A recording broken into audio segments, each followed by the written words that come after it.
Promesse biblique du jour, bonjour à tous.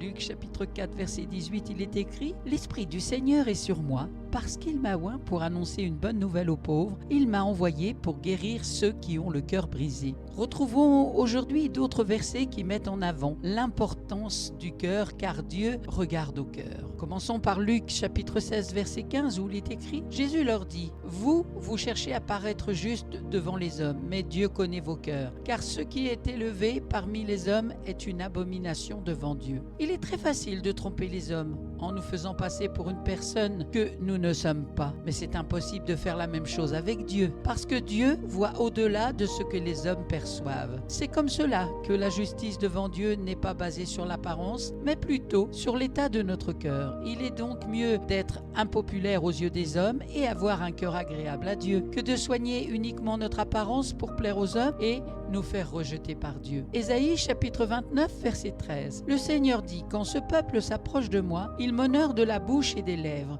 mais son cœur est éloigné de moi, et la crainte qu'il a de moi n'est qu'un précepte de tradition humaine. La relation ou même la communion avec Dieu va au-delà des rituels, des grimaces qui attirent juste l'attention des hommes. Ce texte nous montre que l'important ne consiste pas à s'approcher de Dieu, mais il consiste plutôt en la manière avec laquelle nous le faisons. Car dans la présence de Dieu, ce qui compte le plus, c'est d'abord l'état de notre cœur. Voilà pourquoi la Bible déclare dans Hébreux chapitre 10 verset 22 « Approchons-nous donc avec un cœur sincère, dans la plénitude de la foi, les cœurs purifiés d'une mauvaise conscience et le corps lavé d'une eau pure. » Matthieu chapitre 23 verset 27 à 28 « Malheur à vous, scribes et pharisiens hypocrites, parce que vous ressemblez à des sépulcres blanchis qui paraissent beaux au dehors et qui au dedans sont pleins d'ossements de mort et de toute espèce d'impureté. Vous de même au dehors, vous paraissez juste aux hommes, mais au dedans, vous êtes pleins d'hypocrisie et d'iniquité. Du vivant de Jésus sur terre, il n'a cessé de s'opposer aux scribes et aux pharisiens, parce qu'ils donnaient l'apparence d'être justes, alors qu'ils étaient des vrais hypocrites dont les cœurs n'étaient pas purs devant Dieu. Le Seigneur est clair à ce sujet. Paraître sans réellement être, c'est de l'hypocrisie,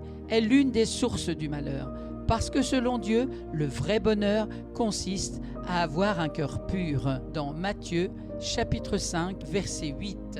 Psaume 61, verset 2. Du bout de la terre, je crie à toi, le cœur abattu. Conduis-moi sur le rocher, Seigneur, que je ne puis atteindre. Dans Proverbes, chapitre 14, verset 14. Celui dont le cœur s'égare se rassasie de ses voies, et l'homme de bien se rassasie de ce qui est en lui. Ecclésiaste, chapitre 7, verset 3. Mieux vaut le chagrin que le rire, car avec un visage triste, le cœur peut être content. Amen. Merci à toi, Saint-Esprit. Merci à toi, Père éternel, pour ta parole que tu nous as laissée, qui est une puissance de vie. Apporte, Saint-Esprit, la révélation à tous ceux que tu as convoqués aujourd'hui pour écouter ta parole. Que cette parole produise du fruit dans leur cœur et que tu leur en donnes la révélation dans leur cœur, afin que leur cœur soit changé, transformé pour la gloire de ton nom. Amen. Merci Seigneur. Merci à vous d'avoir pris du temps pour écouter Promesse biblique du jour. Je vous souhaite bon courage, bonne méditation et à très bientôt.